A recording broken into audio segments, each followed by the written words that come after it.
Quem é você? Meu nome é Walter Werner Schmidt, eu sou catarinense de Blumenau, mas morei na minha infância em Itajaí e vim para Curitiba em 1961 para terminar o ginásio. E eu terminei no Colégio Estadual Rio Branco, no Batel, e emendei com o curso científico. E logo em seguida fiz o vestibular de jornalismo na Universidade Federal do Paraná, e na época o curso não era independente, ele era um curso da antiga Faculdade de Filosofia, Ciências e Letras do Paraná. Aí cursei, fiz o curso de jornalismo. Mas antes, quando eu estava no segundo ano do científico, eu morava com os meus tios, que eram meus padrinhos. O meu tio achou que eu devia ser oficial da Polícia Militar. E lá fui eu fazer um cursinho preparatório para fazer o vestibular da Polícia Militar. Que o curso de oficiais da Polícia Militar era aqui na Vicente Machado, perto, onde é hoje o prédio da Secretaria da Fazenda, antigo Badé.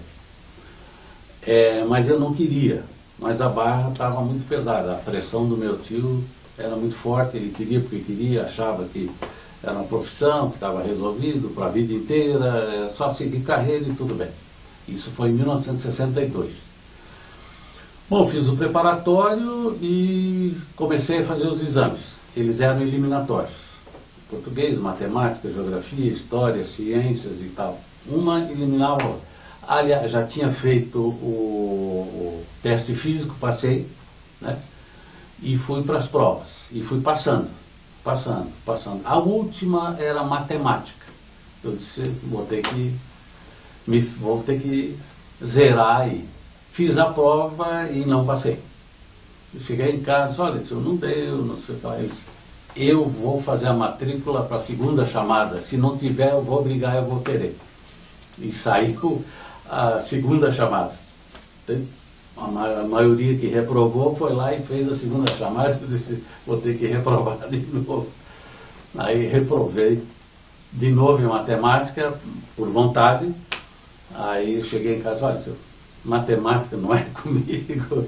E eu disse, puta, mas perdemos um oficial só por causa de matemática. Não, tio, matemática é importante, estratégias, não sei, de polícia. Bom, é um detalhe.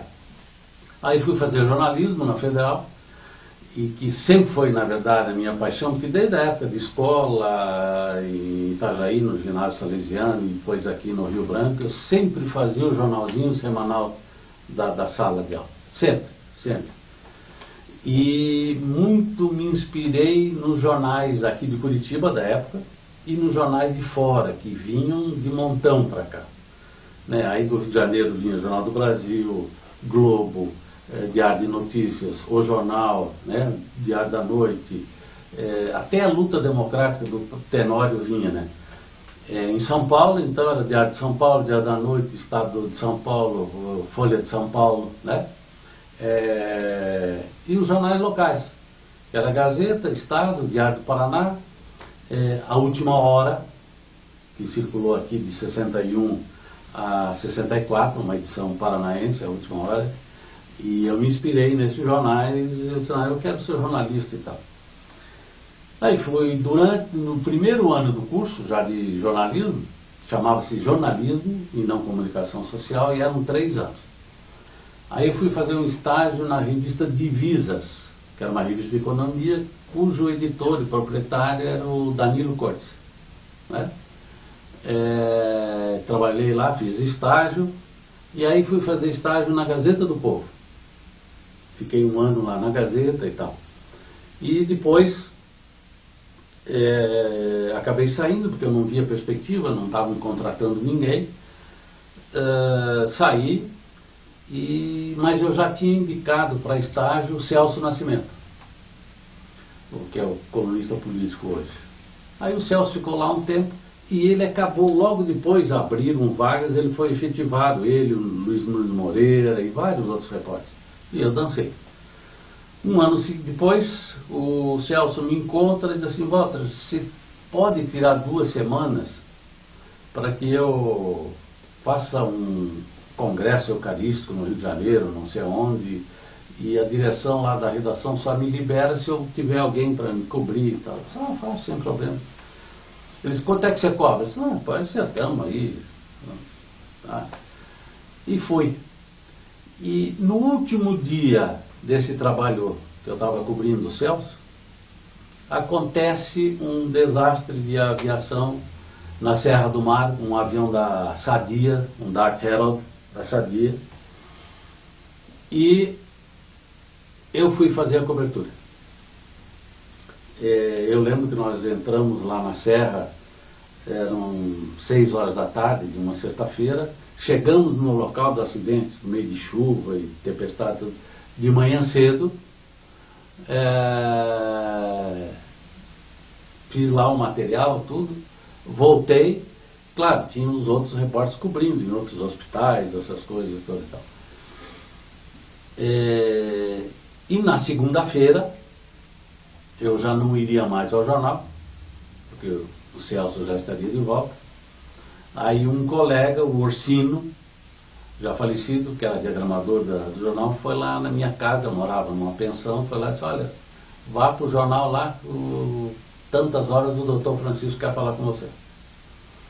Aí fui lá, aí ele cumprimentou pela reportagem e tal, me deu um emprego, disse, olha, a partir de hoje,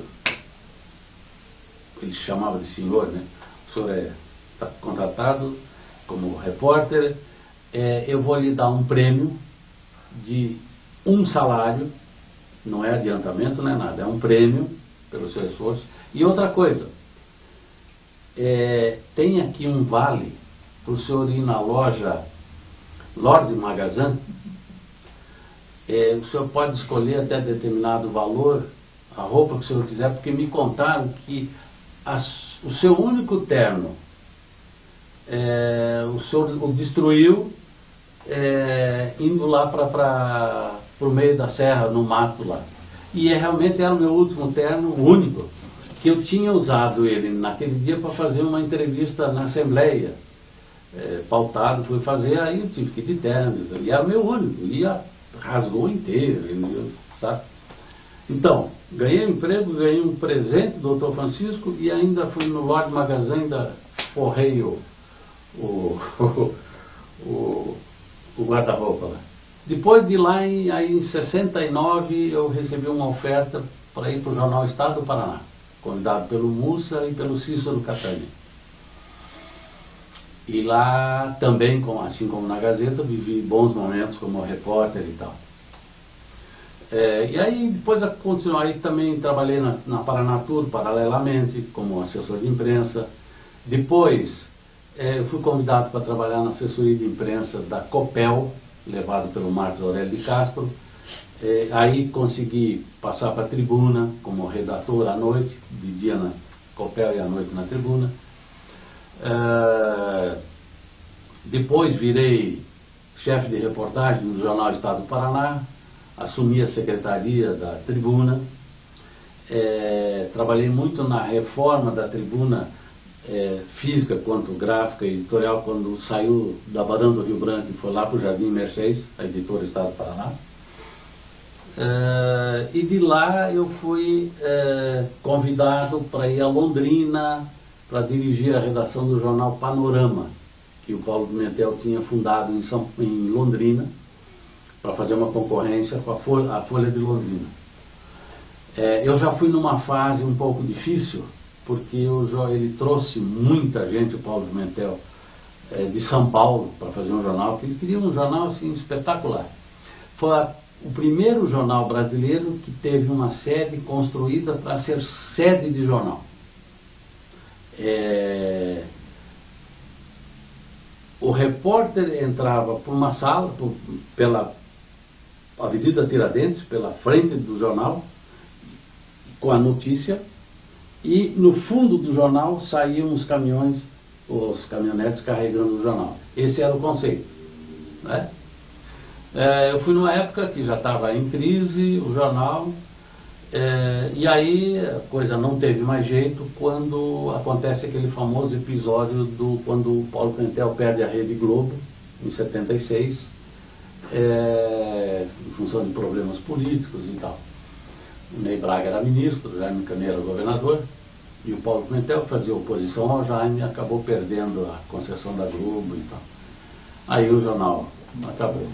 E eu vim, meio junto com o que sobrou do jornal, a máquina e tal, vim para Curitiba, aí a convite do Nireu Teixeira, saudoso Nireu Teixeira, eu fui trabalhar na montagem da redação do jornal Correio de Notícias, que era do Manuel Roseman e do Adolfo de Oliveira Franco Júnior.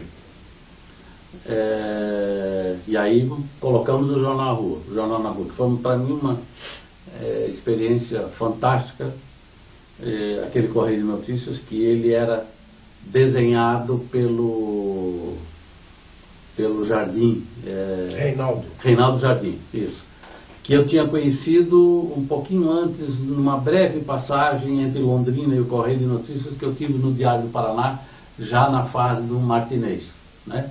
Já não era mais diário associado. Bom, saí do Correio de Notícias, quando ele foi vendido pro dono da Grafipar, era o Faruk El Khatib.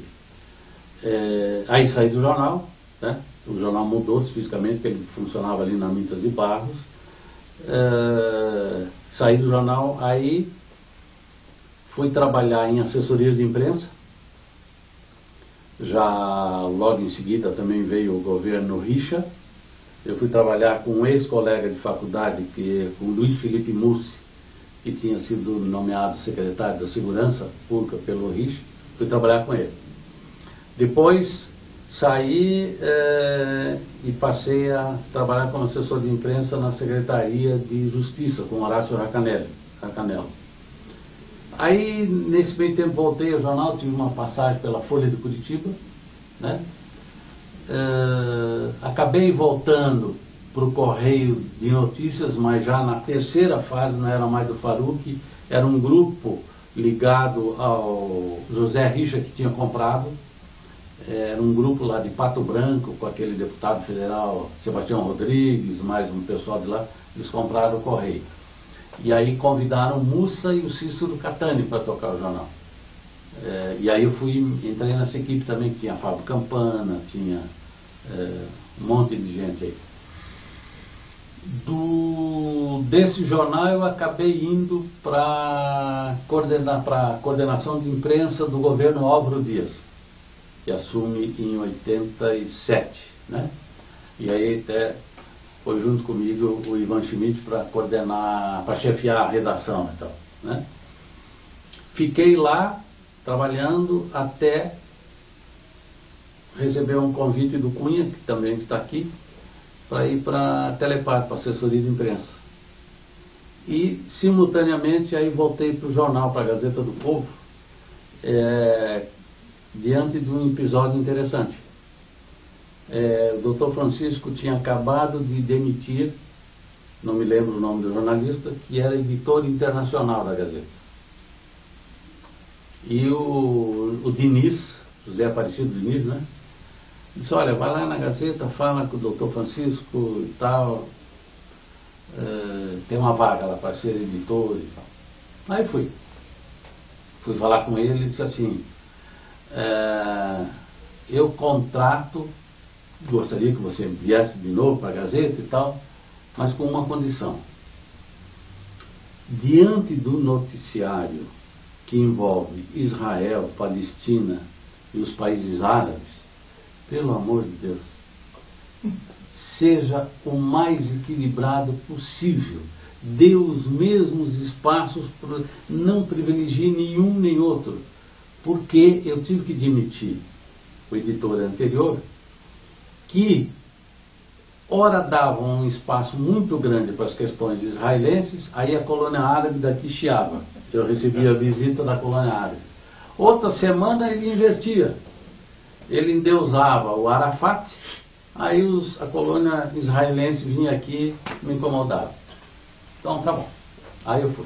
Gente, eu levava uma reguinha. Eu vou dar exatamente o mesmo espaço e tal. Passado umas 2 semanas ele me liga, o doutor Francisco. E aconteceu alguma coisa de ruim, então. Ele assim, eu quero cumprimentá-lo, que faz exatamente 2 semanas que ninguém vem me incomodar, nem um lado nem o outro. Aliás, diz ele, só o Chaim Livreiro me telefonou esses dias para perguntar o que tinha mudado na Gazeta. Porque ele achava que as coisas... Isso eu levei o tempo todo, os 10 anos que eu fiquei na edição, na editoria internacional da Gazeta, eu fiz isso. Eu tinha essa preocupação, né? Nessa ocasião, sem presente. Hein? Não teve presente. Não, aí não tive presente. Aí trabalhei na Gazeta durante muito tempo e lá na Telepar, né? Até que a Telepar é privatizada em 98, né? Finalzinho de 98. Todo o sistema Telebrás. Aí eu fiquei só na Gazeta. E aí aconteceu uma outra coisa bonita. Eu fui convidado para participar, junto com uma consultoria da Espanha, da Universidade de Navarra, num projeto amplo de reforma gráfica e editorial da Gazeta do Povo. Aí me integrei a essa equipe de consultores espanhóis e desenvolvemos realmente um trabalho magnífico. Eu fiquei encarregado de como é que se diz? Não é exatamente de reciclar, de transmitir o novo conceito do jornal para todos os jornalistas, para todos os publicitários e para toda a direção do jornal. Então, diariamente eu tinha que dar aula e explicar, e a gente trabalhava, e ficamos até quase o final de 2000, quando foi lançada a Gazeta Reformada, né? A Gazeta reformada graficamente e com alguns conceitos editoriais. Já, de certa forma, comandada pelos filhos do Dr. Francisco, né? O Guilherme e a Ana Amélia. O Dr. Francisco ainda estava à frente do jornal, mas, né, eles já estavam dando as tintas, digamos assim. E nesse período, com o jornal, já um novo jornal consolidado, eu vou passar 1 ano em Portugal para fazer uma pós-graduação em jornalismo. Fiquei 1 ano lá. A Gazeta me deu uma bolsa de estudos, né? Fiquei 1 ano na Gazeta, que foi uma experiência também maravilhosa. Melhor do que o terno, né? Hã? Melhor do que o terno. Muito melhor. Cada um resolveu um problema numa época, né? O terno lá atrás, né? E esse momento, digamos assim, de uma consolidação da carreira, assim, e isso me facilitou, inclusive, quando eu vim, passei a também dar aula na faculdade GCI, que acabou há pouco tempo, né? Fiquei um tempão também dando aula de jornalismo, graças a essa habilitação, né? E na volta, aí exercia um outro papel interessante na Gazeta, que foi o de ombudsman da Gazeta, mas um ombudsman interno. Eu era encarregado de fazer diariamente, das 7h30 da manhã até 1h30 da tarde, eu tinha que entregar um material antes de uma reunião grande dos editores às 2 da tarde, eu fazia a crítica diária do jornal. Eu lia o jornal de cabo a rabo, e fazia as correções de português e fazia as correções de enfoque jornalístico. Quer dizer, não fazia as correções, minto. Eu apontava. O ombudsman, sei. Normalmente a Folha de São Paulo faz depois de publicado. Se fazia antes da publicação, não posso. Diferentemente da Folha de São Paulo, eu não fazia, o meu trabalho não era publicado. Eu não fazia uma coluna, a exemplo da Folha, levantando questões da semana anterior. Eu fazia um trabalho diário da crítica da edição do dia, que era colocado no mural do jornal, né? O leitor não conhecia o meu trabalho. Por que será que a Gazeta do Povo, que é um jornal inovador, né? Uhum. Vamos admitir, publica colunas importantes na imprensa nacional, uhum, ela nunca assumiu essa coisa de fazer um ombudsman externo para o público leitor? Olha, Ivan, eu nunca perguntei isso. Nunca perguntei. Mas eu tenho a impressão que eles não queriam se expor. Sabe? Eu tenho a impressão. Aliás, como quase todos os jornais, um jornal como o Estado de São Paulo até hoje não tem. Não tem. Né? A Folha persiste, o jornal O Povo de Fortaleza também tem. E são poucos jornais, né? Então, esse meu trabalho, eu não podia, concluído o meu trabalho, eu não podia falar com ninguém. Nem com repórter, nem com editor, a não ser que eles me procurassem. Né? Que havia casos. Claro, e havia casos em que eu dava até, depois no dia seguinte, o direito de resposta para eles, porque eles não concordavam com a minha crítica e tal. Né? Mas, em geral, o trabalho era bem aceito, e estava no mural e era discutido nessa reunião das 2 horas entre os editores e coordenadores. Né? Eles, sim, tinham um instrumento na mão para cobrar de quem eles pudessem e devessem cobrar. Né? Eu não fazia isso. Está me ocorrendo aqui uma outra conversa nossa, porque a gente se cruzou aí no jornalismo de Curitiba no início dos anos 70, né? Uhum. Lá na redação do Estado do Paraná, Tribuna. Uhum. E isso é bem depois, talvez nessa fase em que você trabalhou no projeto de reforma gráfica e editorial da Gazeta. Uhum. Uma vez você me disse que um dos seus sonhos, né, um dos seus ideais, seria escrever o manual de redação da Gazeta. Sim. Deu certo? Não. Houve várias tentativas. Eu comecei, mas não consegui terminar. O Arnaldo Cruz começou também e depois me passou os dados, mas ele assumiu depois a chefia de redação da Gazeta, também não conseguiu concluir, e eu também não. Embora, veja, eu tivesse um material valioso na mão, que eram as críticas diárias, né? Mas aí a Gazeta, depois eu também abandonei um pouco a ideia e o sonho, quando a Gazeta, digamos, adotou o manual de redação do Estado de São Paulo. Né, e oficializou, digamos. Então passou a valer uma... e eu o utilizava nas minhas análises diárias. Né? E depois, aí em 2004, eu me aposentei da Gazeta, continuei dando as minhas aulas e fui convidado para ser assessor de imprensa no governo do Estado da Secretaria de Desenvolvimento Urbano. E fiquei quase 8 anos lá. Né? E hoje eu me dedico do Requião. Os 2 últimos. Os 2 últimos, E incluindo aquele pedacinho do Orlando Pessutti. E uns mesezinhos já do governo do Beto, né, no começo e tal.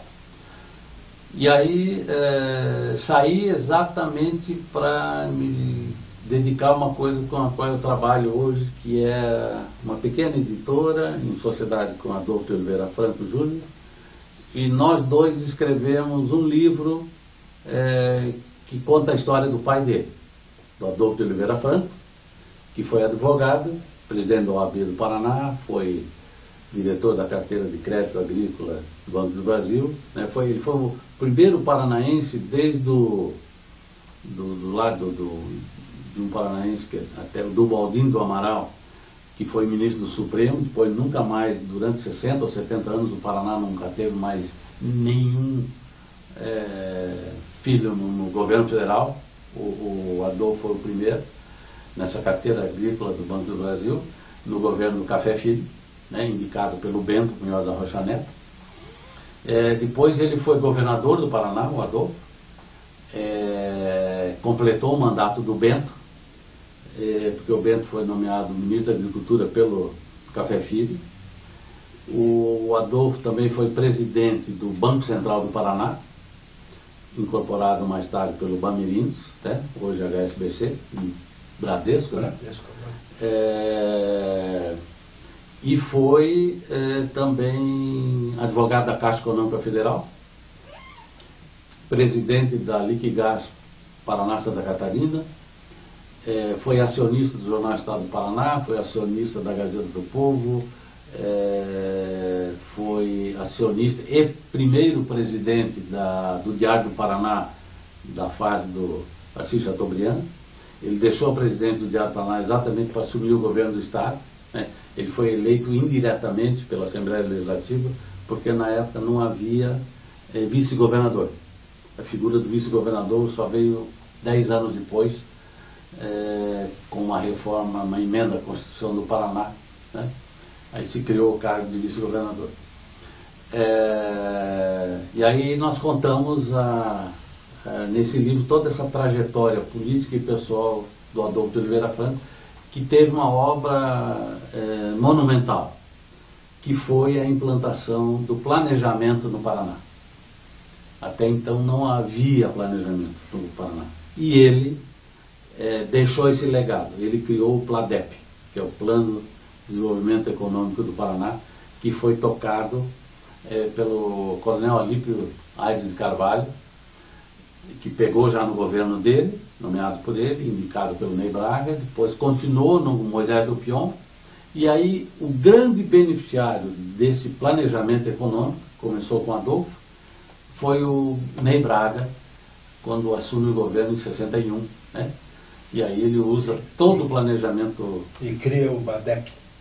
O antigo Codepar, né? E depois Codepar. Vira a BADEP. Né? E aí ele faz aquela administração que é considerada uma das melhores do Paraná, né? Aquele primeiro governo do Ney Braga. E hoje estou me dedicando a um outro livro, que é contar e mostrar, porque vai ter muita imagem, reprodução de jornal, um período que vai de 13 de março de 64 a 15 de abril de 64, que é um período do pré e logo posterior ao golpe militar de 64. Porque o 13? Começamos a ideia do livro mostrar como é que foi a repercussão e a cobertura do famoso comício de 13 de março da Central do Brasil. Então esse é o ponto de partida do livro e vai até a posse do Castelo Branco. Mas essa pesquisa toda, deixa eu interromper um pouquinho, como você está no estado do Paraná, tem um grande significado a participação paranaense nisso? As duas coisas.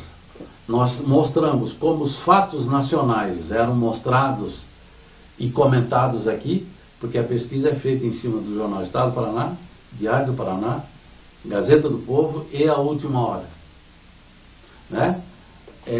E também os fatos locais. Um dos fatos locais, só para lembrar, houve uma marcha em Curitiba, chamada Marcha do Livro Único, no dia 24 de março de 64, que era um protesto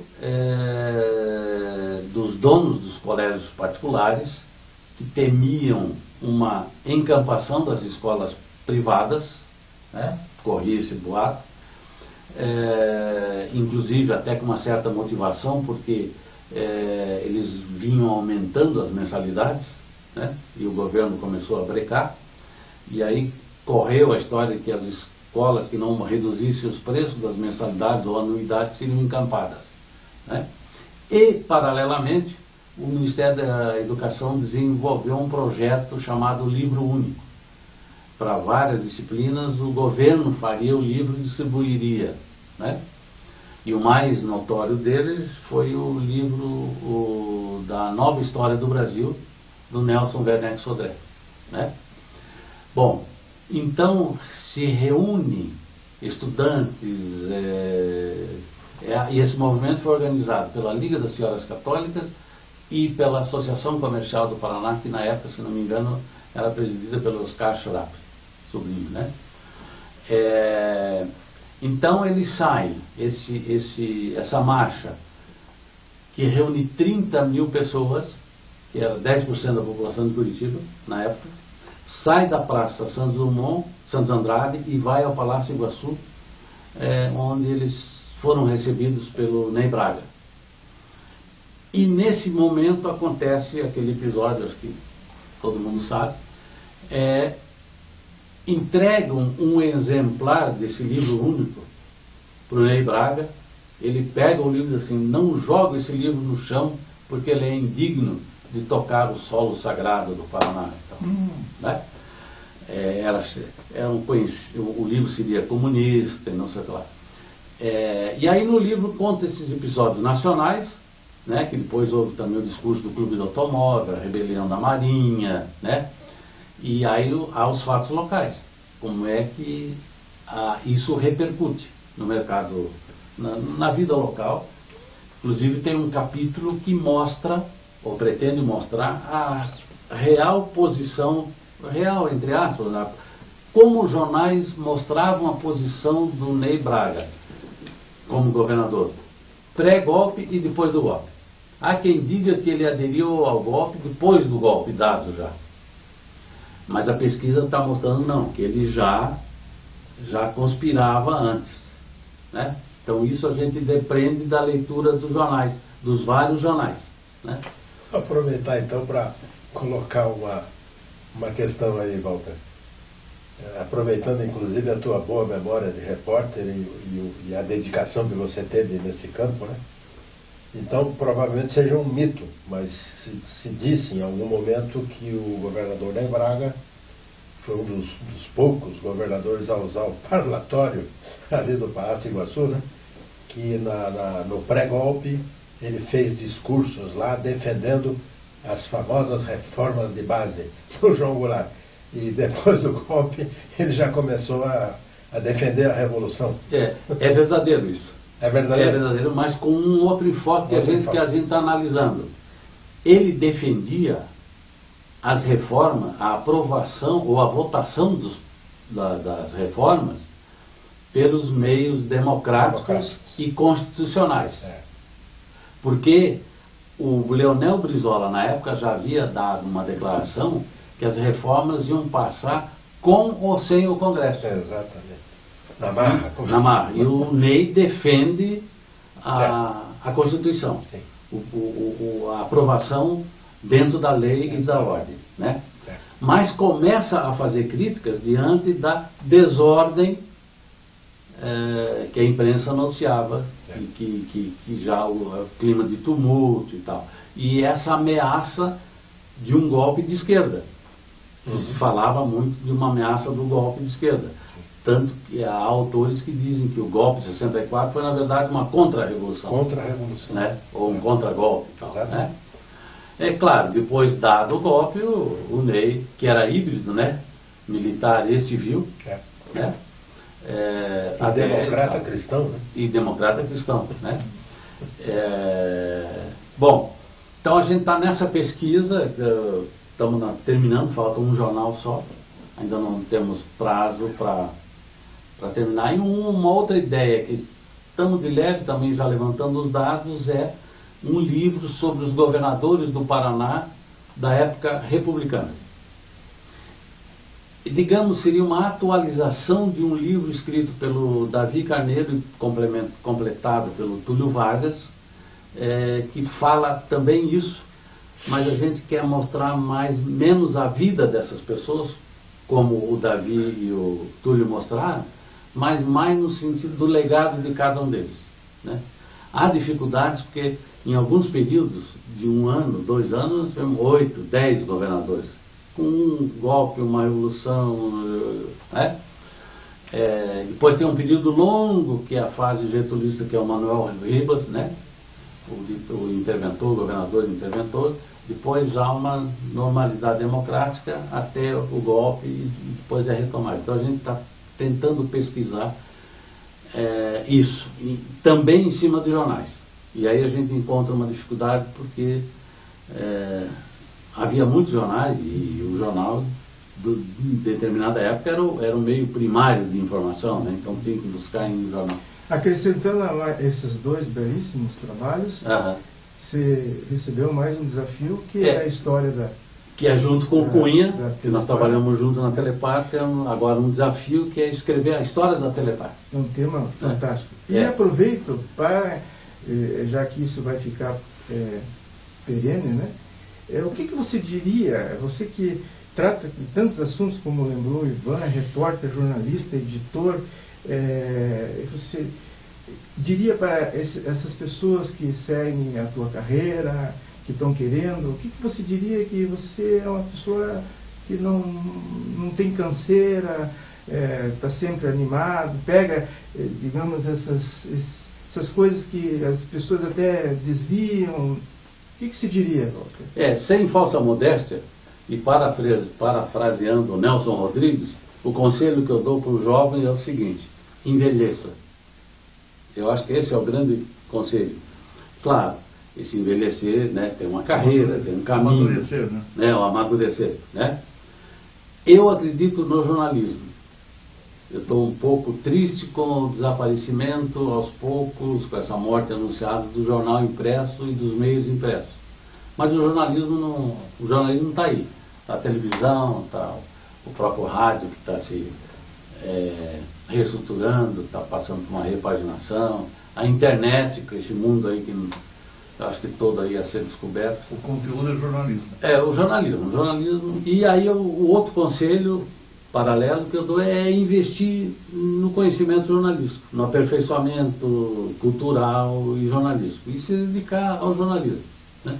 Aproveito para levantar uma outra questão, Walter, que é a seguinte: comparando o jornalismo dos anos 70, digamos, com o atual, a gente percebe nas redações de quase todos os jornais da época, né? Vamos falar de Curitiba, não precisa ir longe, vamos ficar aqui. As redações estavam coalhadas de personalidades assim, de primeiro time no jornalismo, né? Certo. Qual é a diferença que você vê hoje nessa situação? Olha, eu vou dizer uma coisa que muita gente vai ficar brava comigo. Mas eu acho que o que estragou o jornalismo, e principalmente estragou o jornal impresso, foi a exigência do diploma de formado em comunicação social.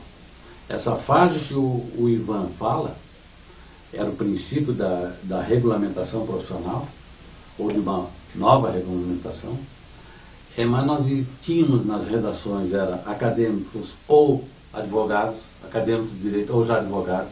Nós tínhamos médicos, o Freitas Neto, por exemplo. Na Gazeta, o famoso médico que ganhou até prêmio ESSO no estado do Paraná, era o... não me lembro. Percival? Não, Charquete, Percival Charquete. O próprio Vanderlei Dias. O Vanderlei Dias, né? E tinha outro médico que tinha na Gazeta, era o Aloysio Blasi. Viu, Walter? Se bem que no caso do Percival, a gente tem que dar um devido desconto, porque ele era médico psiquiatra. Entendia a nossa loucura toda.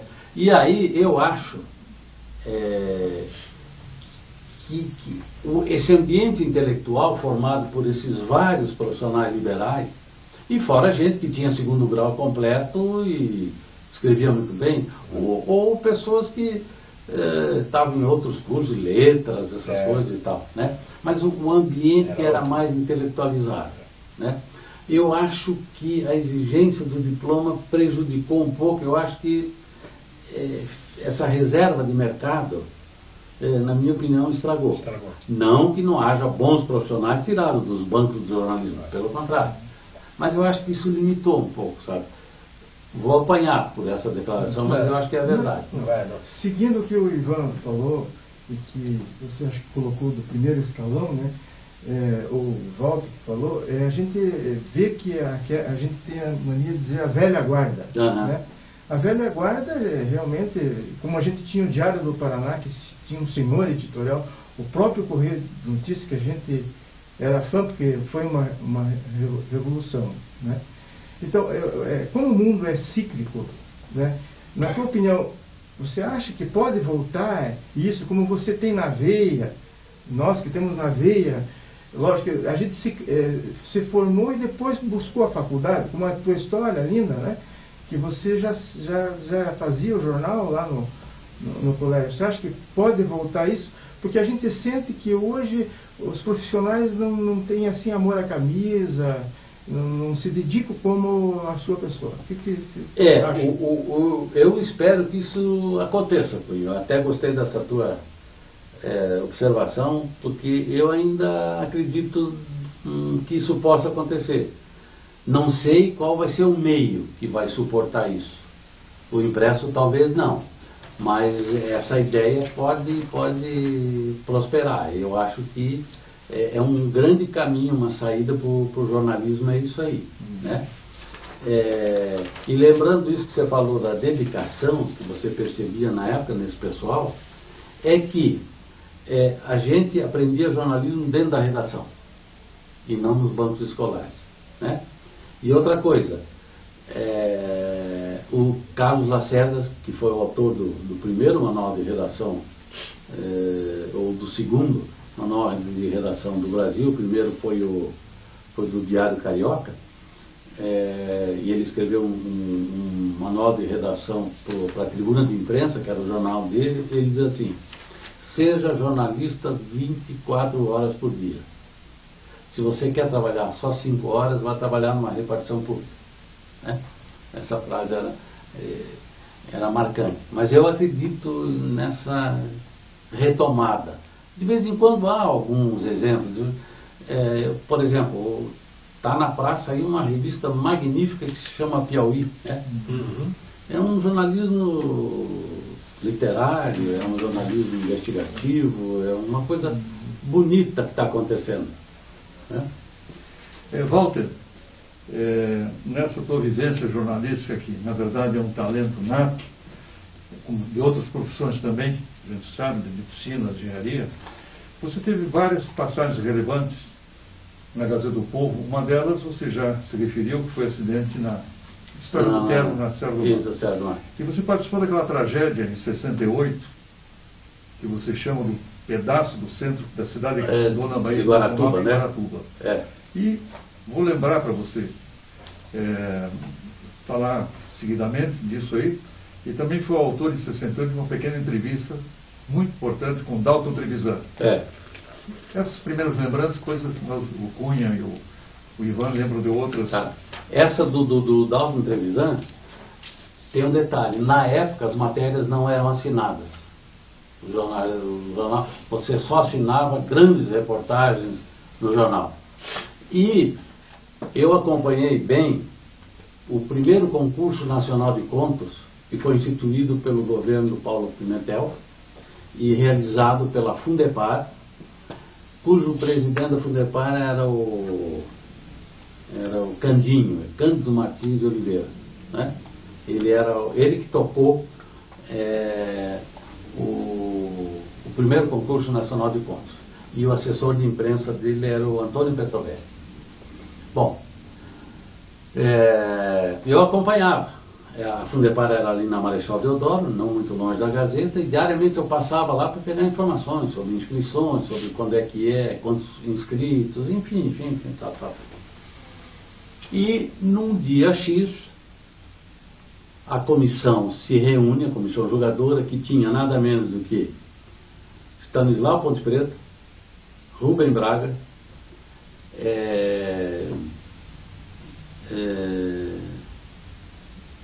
Otto Maria Carpo? Não, era o Fausto Cunha. Fausto Cunha Última Hora. Da Última Hora, do Jornal do Brasil, do Rio, já não me lembro, né? Tinha um do Jornal da Tarde, que era famoso, escrevia sobre literatura, livros. Léo Gilson Ribeiro, né? E aqui, eu não me lembro quem era, tinha alguém da comissão julgadora aqui também, que não me foge agora a memória, embora o Ivan tenha dito. Não era o tempo do Aramis, né? Hã? Não era do tempo do Aramis. Era do tempo, mas o Aramis não foi da comissão julgadora, né? Não me lembro, não sei se foi o Hélio Puglielli ou alguém. Tinha algum do Paraná também nessa comissão julgadora de peso, né? Bom, para surpresa de todos, o primeiro colocado do primeiro concurso nacional de contos foi o Dalton Trevisan, né?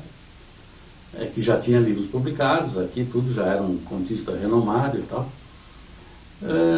E o Petrovelli me telefona para o jornal, diz assim: Walter, está aqui o Dalton Trevisan, né? Está aqui. Então, quer conversar com ele e tal? E fui conversar. E fiz uma pequena entrevista porque ele já monossilábico, né, nas respostas, não deu muita trela para a conversa, mas me recebeu muito bem, tanto que eu tenho uma certa amizade com ele, né? O que é raro, né? Raríssimo. O Nireu Teixeira era muito amigo dele e tal. E aí eu lembro que eu perguntei para o Dalton se ele tinha alguma alegria, se ele poderia externar alguma felicidade por ter recebido aquele prêmio. Assim, eu tenho 1 milhão de razões para estar muito feliz. E esse 1 milhão era o valor do prêmio, 1 milhão de cruzeiros na época. Né? E aí o texto foi pequeno na Gazeta, porque não se dava muito espaço e tal, né? E aí em 68 também acontece a tragédia de Guaratuba. Numa noite de domingo, a parte central da cidade, onde tinha o prédio da prefeitura, histórico, antigo e tal, foi engolido pela Baía de Paranaguá, que ela minou, né? E aí simplesmente afundou. Tem um prédio de 3 andares que afundou inteiro, né? E aí eu trabalhei nessa cobertura junto com outros colegas, Celso Nascimento, por exemplo, e ficamos uma semana. E chegamos em alguns dias e nós irmos a Guaratuba para fotografar e para acompanhar os trabalhos, fazendo uma vaquinha para alugar um táxi para ir para Guaratuba para fazer um material, porque o Estado do Paraná, o Diário do Paraná, que tinha um frota de carro e tudo e tal, né, estavam lá fazendo cobertura. E nós, a Gazeta não tinha carro de reportagem, né? A Gazeta ainda não é essa potência que é hoje, ainda estava, né? E tinha 2 fortes concorrentes, que eram o Estado e a Tribuna, né? e o Diário. Então, em alguns dias nós fizemos vaquinha e fomos lá com fotógrafo, repórter e tal, né? Para resgatar esse trabalho, para a gente não perder, né? Agora, como repórter... Foi isso que ficou na história nossa de jornalistas, esforço de reportagem. Um esforço de reportagem. Agora, como repórter, digamos, a minha maior satisfação foi ter feito, junto com o Edson Jansen, no município de Leópolis, que faz limite com o Cornélio Procópio, e ele se estende até a divisa de São Paulo para o Paraná. Nós conseguimos, nós dois, ele com fotografia e eu com texto, resolver um grave problema fundiário. Eu estou no jornal quando eu recebo a informação de que a polícia militar ia invadir uma área imensa de terras em Leópolis para executar uma ação de despejo determinada pelo juiz da comarca de Cornélio Procópio. E o governador era o Paulo Pimentel, o dono do jornal. E aí o Mussa pede que eu dê um pulo lá. Lembro que nós fomos de ônibus até Londrina, depois pegamos um jipe da sucursal, uma Kombi, não me lembro e tal. Fomos para lá. Fui falar com o juiz. E o juiz designou um oficial de justiça para nos levar. Mas ele alertou: ó, cuidado, que é um bando de jagunço, que estão todos armados, entrincheirados, pronto para guerrear com a polícia militar e tal. E fomos, e o oficial de justiça nos levou até o limite com Leópolis. Disse: olha, se vocês quiserem entrar, problema de vocês. E ele voltou. E o Edson e eu fomos. Entramos com o Edson dirigindo o jipe do lado. Na primeira torceira, primeiro matagalzinho e tal, os caras pegaram a gente. Aí conversamos, e estavam armados, conversamos. Isso eram umas, acho que 8 ou 9 da manhã. Conversamos, e, olha, para resumir, fomos super bem recebidos, almoçamos com eles, corremos todo o território deles lá, fomos de casa em casa, saímos à noite. E a história era o seguinte: todos tinham comprado uma terra, mas tinham talvez caído num golpe, e um dono da área, ou um suposto dono da área, requereu um juiz e ganhou o domínio sobre aquela área. E o juiz caneteou o despejo. E voltei para Curitiba junto com o Edson e escrevi uma página inteira no jornal Estado do Paraná. E lendo aquele material, que saiu acho que na terça-feira, o Departamento de Geografia, Terras e Colonização, DGTC, na época,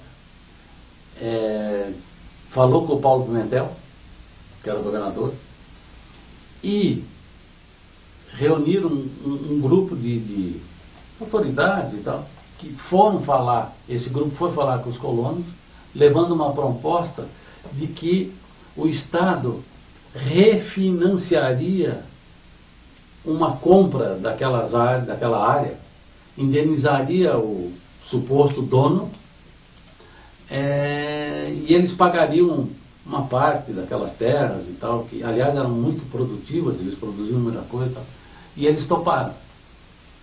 Então o governo indenizou o cara e eles pagaram um pouco, um longo prazo, eles acabaram pagando 2 vezes, né?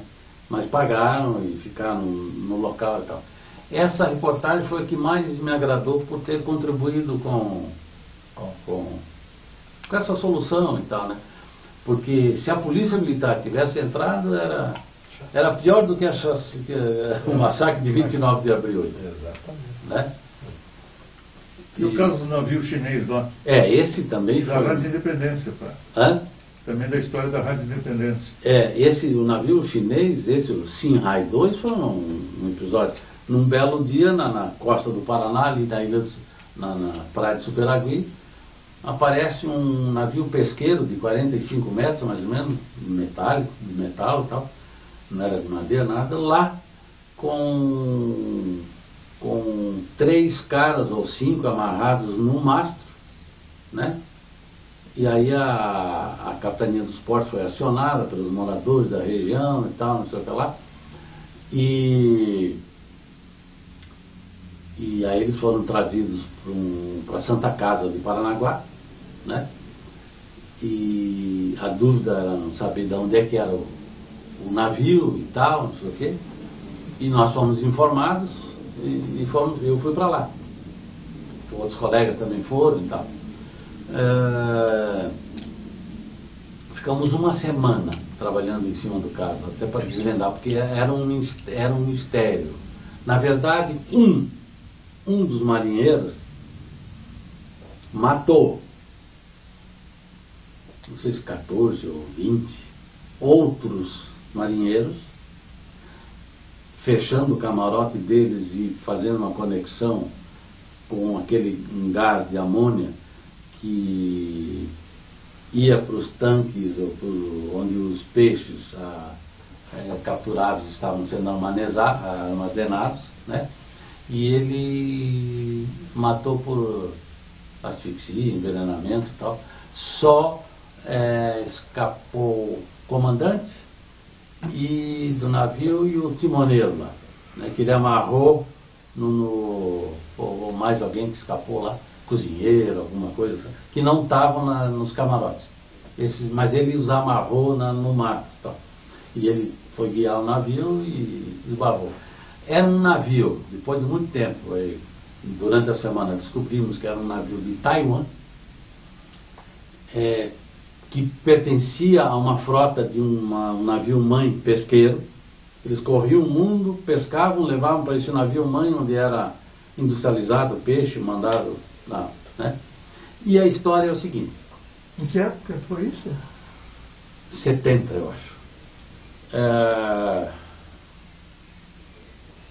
Eu descobri uma coisa fundamental nesse episódio.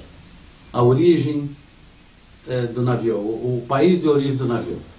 Que a informação que tinha era aquela da Tailândia. E como os caras estavam no hospital na Santa Casa de Paranaguá, eu consegui numa troca de guarda, porque a Capitania dos Portos, com os fuzileiros navais, estavam em prontidão na porta dos quartos, e no quarto onde tinha uns 3 ou 4, numa troca de guarda eu consegui entrar. E tinha uma enfermeira, que era japonesa, descendente de japonês.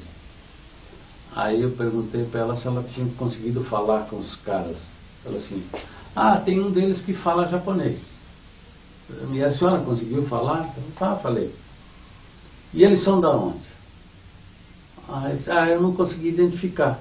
Que ele fala tal, aí, tal, não sei o que lá, que deu a impressão que era Tailândia. Eu disse, mas não, acho que não é Itália. Aí eu perguntei, e a senhora tem um mapa por acaso aí? Um mapa tem? Eu disse, não tem, mas a minha filha está chegando aqui, está trazendo o almoço para mim, ela não entra, não passa dentro do hospital, ela dá aqui na janela para mim. E ela terminou de dizer, chega a filha com a marmitinha e tal. E aí ela pergunta, olha, esse moço está precisando de um mapa mundo, será que tem lá em casa? A menina disse, tem, mas está em japonês.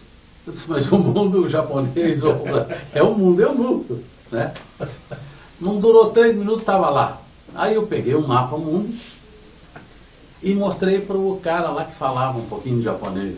Aí ele apontou Taiwan, que na época também se chamava Ilha de Formosa, cuja capital era Taipei, né? E fiquei quieto e tal, agradeci tudo e tal. E numa cochilada lá dos caras eu fugi. Só que, gente, eu esqueci do detalhe fundamental. Tinham 3 ou 4 num quarto e tinha um isolado. Mas eu, na ânsia de querer saber, desvendar a origem, eu não me preocupei em saber por que tinha um deles que estava isolado. Ali que era o segredo da coisa. E depois eu acho que foi o Murilo, alguém que se concentrou em cima do cara, Murilo Ramos, que era colega do jornal. Se concentrou em cima desse sujeito. A história que acabou sendo desvendada é o seguinte.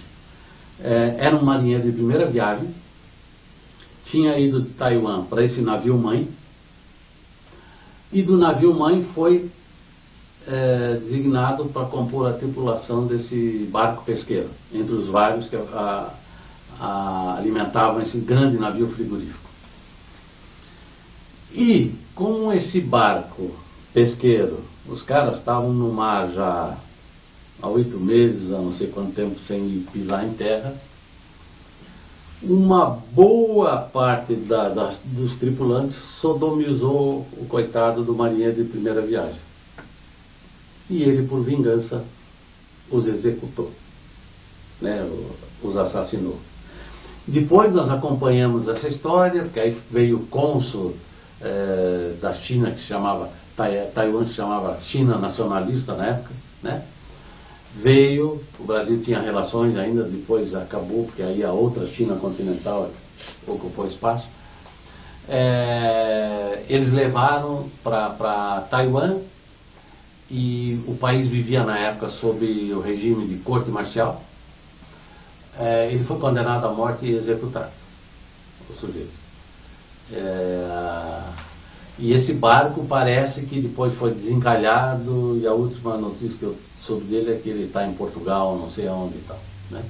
Mas foi uma história que movimentou muito. E a Rádio Independência do Maurício Frutti? A Rádio Independência, que eu trabalhei lá também durante uns 6 ou 7 anos, com Gilberto Fontoura, com Euclides Cardoso, Alcides Vasconcelos, né? Esse time todo. Com a posse do Richa no governo do Estado, surgiu uma dúvida. Quem nomear prefeito de Curitiba, porque na época os prefeitos de capitais ainda eram nomeados, né? Os prefeitos eram nomeados. E o Gilberto teve uma ideia genial. Quem é o curitibano mais famoso, mais bacana no momento, que tem grande popularidade e tal? Aí tá consenso ali, com o Maurício Frutti. Aí o Gilberto disse assim, vamos fazer o seguinte, vamos pegar um sábado de manhã, fazer uma programação especial, vamos espalhar repórteres ao vivo pela cidade inteira, todo mundo participa, eu arrumo equipamento e tal, não sei o que lá. vamos ouvir a população sobre... Obrigado. Limpar a garganta. Continuo. Aí saímos a campo, perguntando quem é o candidato da população para a Prefeitura de Curitiba. Porque era um ato de nomeação do governador, que ainda resquício do regime, aliás, na esfera federal ainda era, que era a época do governo Figueiredo. Isso. Eu nunca vi a cidade inteira. Eu trabalhei num posto em Campo Comprido.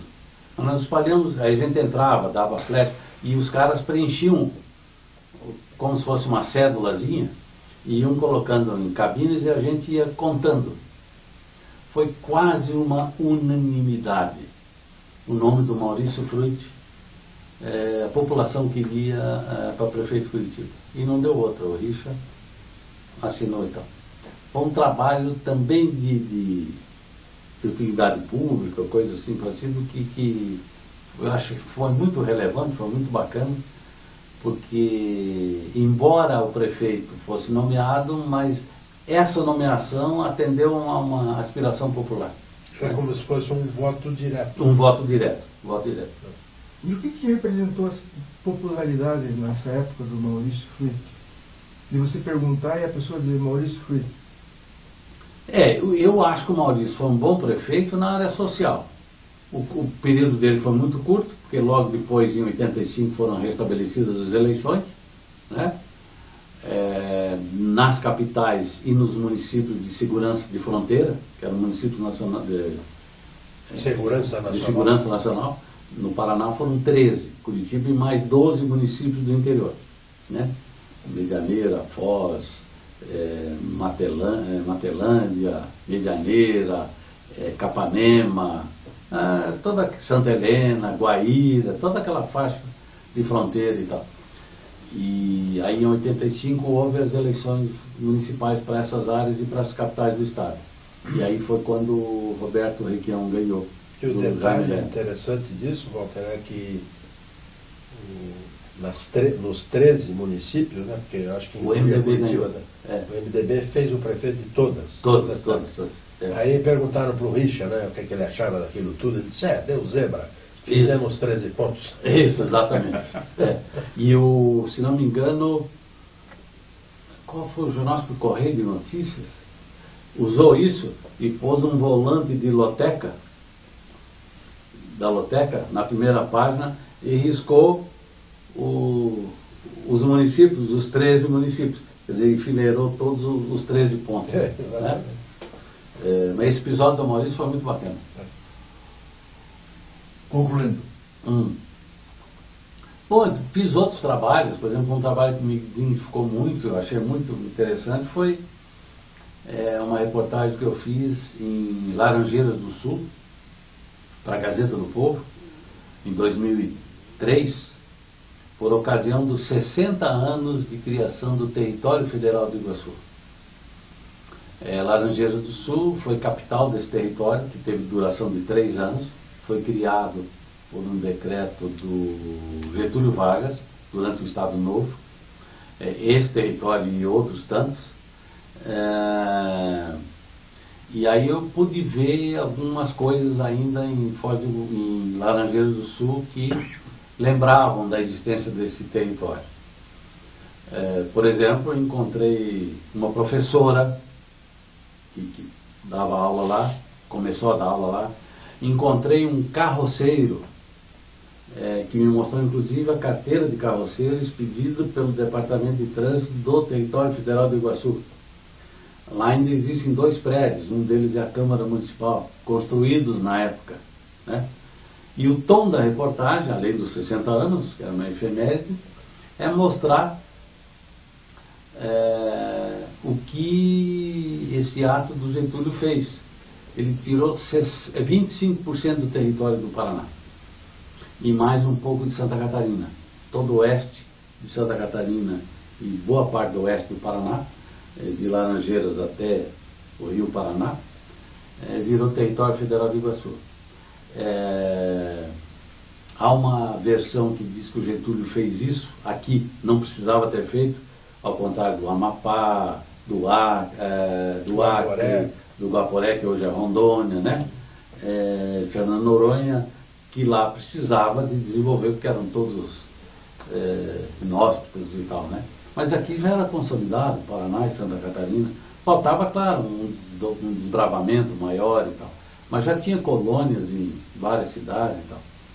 Diz que foi para garantir o acesso dos gaúchos que estavam já com a fronteira agrícola meio esgotada, né, que já passavam por Santa Catarina e queriam tomar o Paraná, e a prova que eles vieram em massa para o sudoeste, oeste e tal. E uma versão que encontra uma guarida numa campanha do Getúlio chamada Marcha para o Oeste, teria um fundamento até militar para assegurar o domínio da região de fronteira contra uma invasão de outros países e tal. Essa é uma reportagem também que me interessou muito para entrar a fundo nessa questão, que volta e meia está sendo debatida aí, né? E como assessor e secretário de imprensa, o que você lembra de mais desafiante que você teve? Eu não me lembro assim de um trabalho. Um deles eu participei intensamente, foi na Secretaria de Justiça, no segundo governo do Ney Braga. O secretário era o Otávio Cesário Pereira Júnior, e nós desenvolvemos uma campanha para que as pessoas fizessem o seu registro civil. Constatou-se que muita gente no Paraná não tinha certidão de nascimento. Por incrível que pareça, isso em 1980, foi 79, 80, ainda havia muita gente sem registro de nascimento. E aí foi desenvolvida uma grande campanha, cujo primeiro nome era Não Seja um João Ninguém, né? Mas aí alguém achou, porque o presidente da República era o João Figueiredo, achavam que... Aí puseram lá um Zé Ninguém, não sei das quantas lá. E foi uma campanha que levou muita gente para os cartórios e o governo facilitava isso e tal. Foi um trabalho de assessoria muito interessante. E depois na Telepar, aquele trabalho que nós fizemos para a inauguração do telefone celular em Curitiba, né? Foi uma das primeiras cidades. Uma das primeiras cidades do Brasil, junto com a inauguração da torre da Telepar. E nós tivemos muito trabalho, né? Trabalhamos intensamente e tal. Nesse trabalho de mostrar o que era o telefone celular, porque era novidade. Uma absoluta novidade, era aquele tijolão que era caro para burro e tal, né?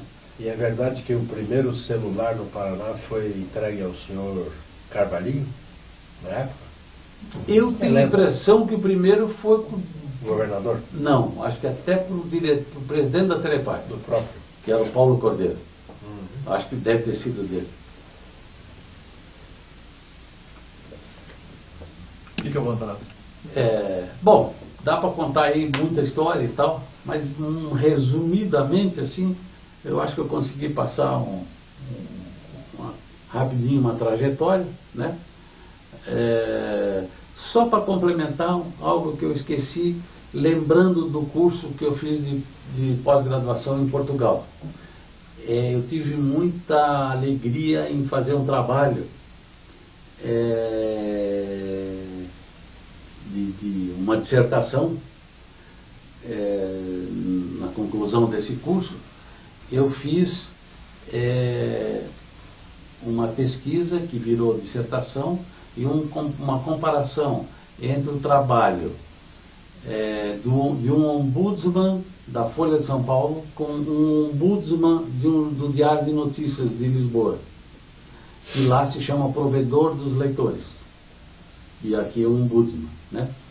E que tinha saído na época um livro de um grande jornalista português, o Mário Mesquita, que foi diretor de redação de vários jornais. Ele fez um livro mostrando, na opinião dele, as 7 principais funções do ombudsman de jornal ou do provedor dos leitores. Mostrando, enfim, como se deve nortear o trabalho de um ombudsman ou provedor dos leitores, né? Vários itens, dentro dessas 7 funções havia desdobramentos e tal. Por exemplo, a questão da fidelidade com o leitor, e eu resolvi pegar como pesquisa, analisando aquilo que você falou, das colunas publicadas semanalmente na Folha de São Paulo e lá no Diário de Notícias, durante 3 meses, aqui saía no domingo e lá na segunda-feira. Eu guardei essas colunas, né, e apliquei em cada uma delas as 7 funções do ombudsman levantada pelo Mário Mesquita, para ver se a teoria dele tinha fundamento. E a conclusão do meu trabalho realmente, se percebia claramente nas 2 colunas, examinadas ao longo de 3 meses, que as 7 funções estavam presentes. Ora mais num, ora mais no outro, uma função às vezes mais relevante do que a outra, dependendo do tema levantado em cada coluna. E aí esse meu trabalho foi apresentado como dissertação nesse curso, na conclusão do curso de pós. O orientador foi um jornalista lá de Lisboa. Eu acho que isso me levou depois a fazer aquele trabalho de crítica interna na Gazeta do Povo, né? Então eu queria agradecer a oportunidade, a presença do Ivan, a presença do Cunha, né, a presença do nosso grande pesquisador também, né, Vacil, e o Luiz Renato pela oportunidade, né, e por essa jovem encantadora que ficou ouvindo aí o tempo todo.